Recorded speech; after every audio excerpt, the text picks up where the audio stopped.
kita harus jujur mengakui kita belum berhasil mengatasinya.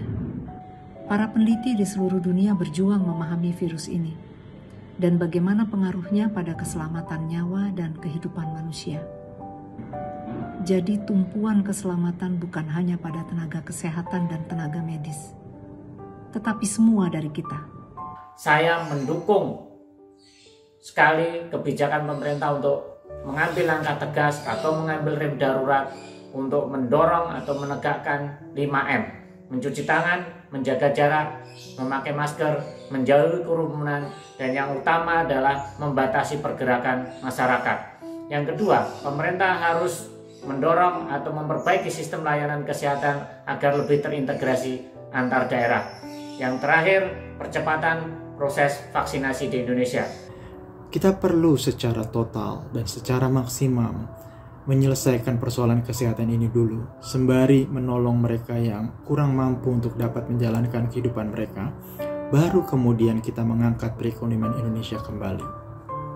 Mari kita bergotong royong, menyelamatkan kehidupan, menyelamatkan Indonesia, menyelamatkan ekonomi, karena ekonomi tidak akan bisa pulih apabila pandemi tidak dapat diatasi.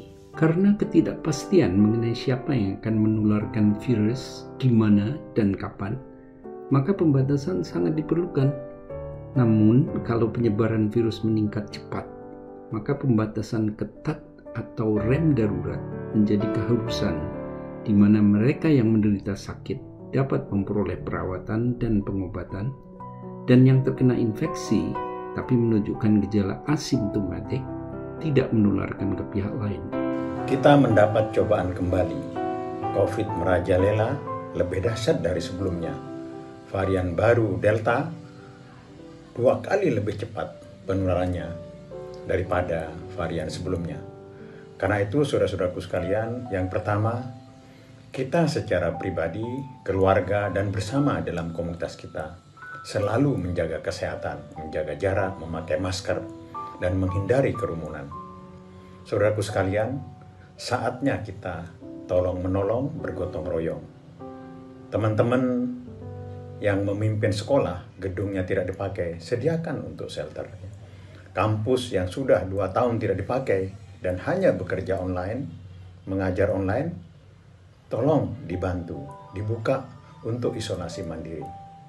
Saudara-saudaraku yang mempunyai toko dan gudang yang tidak dipakai, sebagian serahkan untuk membangun secara bersama-sama ya isolasi bagi teman-teman kita. Hari-hari ini kita melihat kasus COVID yang makin mengarah pada krisis kemanusiaan. Tiada jalan lain, pemerintah harus bertindak makin tegas dalam pengendalian kasus ini, baik melalui prokes, vaksinasi, pengendalian kasus, maupun kemudian karantina wilayah. Dan perlu sinergi dengan masyarakat. Semoga kemudian dengan sinergi ini pengendalian bisa menjadi lebih baik.